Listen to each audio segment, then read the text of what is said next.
préférez lire? Lien vers l'écrit dans le descriptif du document. C'est gentil d'accepter de nous recevoir à nouveau. On nous a dit que vous avez été souffrant.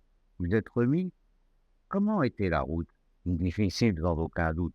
Il a plu toute la nuit et d'ailleurs ici, sur notre montagne, il pleut presque sans discontinuité depuis 8 jours. Alors, profitons de cette éclaircie qui pourrait n'être qu'éphémère. Oui, la route était difficile, mais pas impraticable. Mais vous ne répondez pas. Êtes-vous remis de vos ennuis de santé? Suffisamment, en tout cas, pour vous accueillir avec plaisir. Mais je suppose que vous n'avez pas fait tout ce chemin pour seulement vous enquérir de ma santé. Une ou deux questions, si vous le voulez bien. Je vous répondrai si je le peux. Mais je veux être honnête avec vous, je ne vous comprends pas.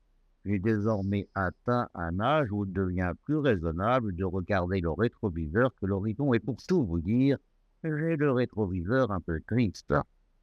Hier, imbécile, j'étais sûr de mes convictions, je ne doutais de rien. Aujourd'hui, vieillard claudiquant, je ne suis plus sûr de rien, je doute de tout. Pourquoi? Parce que j'ai découvert que nombre de mes certitudes d'hier étaient de sinistres âneries. Rassurez-vous, ce qui nous intéresse, ce n'est pas votre avis en tant que tel, mais votre avis témoignage d'un homme de votre génération. Allons donc. Pensez-vous que nous allons avoir la guerre? Avec ou contre qui? La Russie, bien sûr.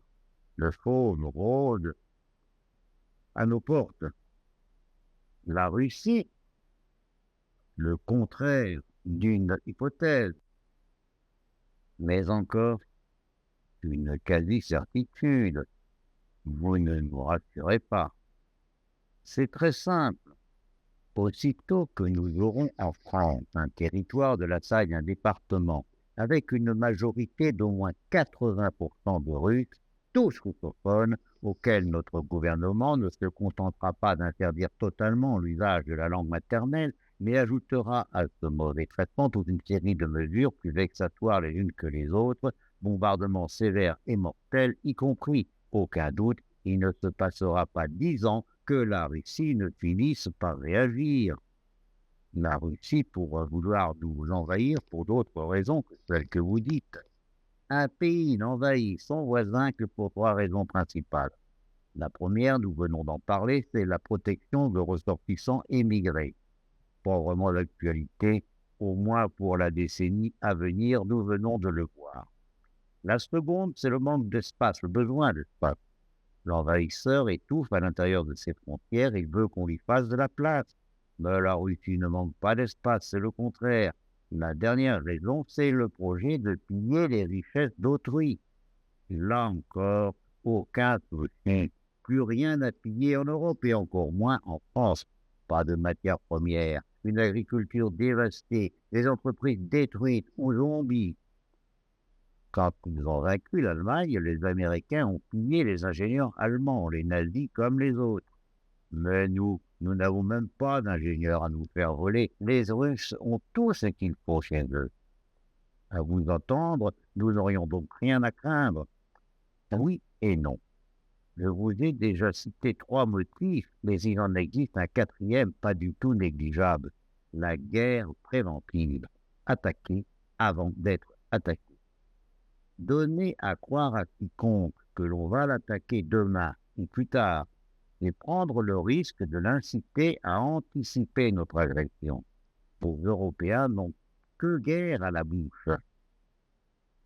Ils s'arment, ils se préparent, ils seront prêts demain, dans 5 ans, 3 ans.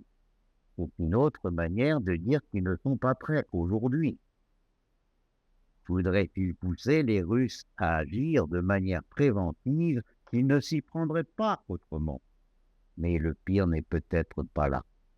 C'est-à-dire, nous sommes une espèce très ancienne, au moins 100 000 ans, peut-être 300 000, voire plus.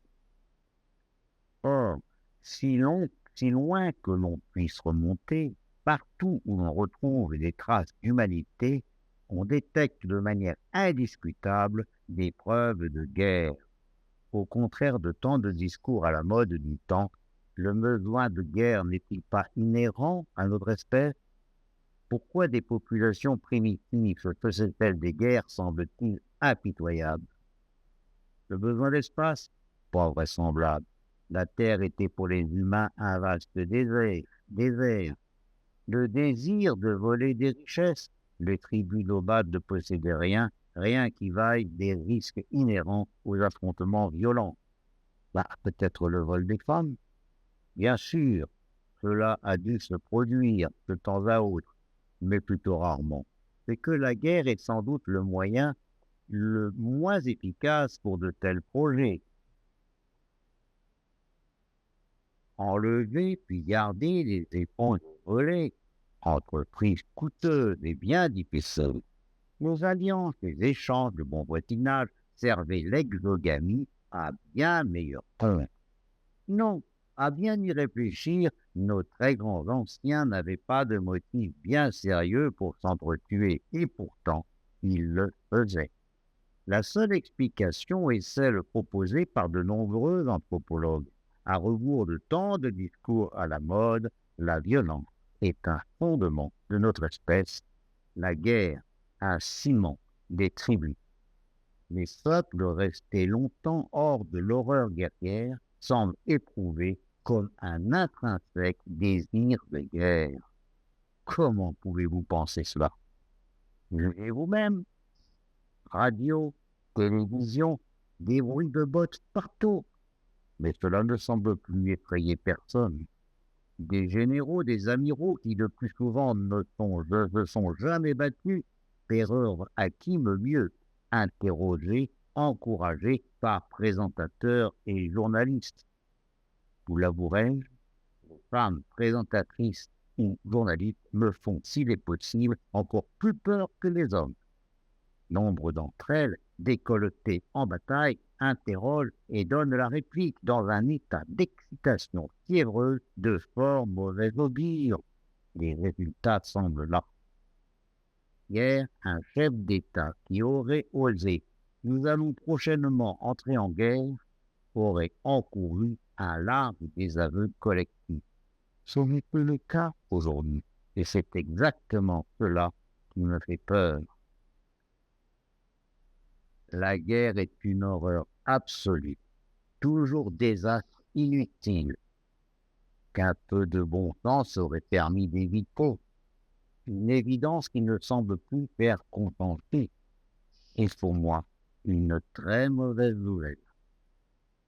Mais encore, la guerre, toujours un maquillage honteusement défraîchi. Le maquillage, les peuples s'entretuent. Sous le maquillage, seuls les manants vont au front. Les dirigeants prennent le thé, sablent le champagne et sélectionnent les petits forts. La guerre n'est que la continuation de la paix par d'autres moyens, les dirigeants contre les peuples. À la fin, toujours les peuples, seuls perdants. Et voilà pourquoi, Jean, je reste un peu soucieux.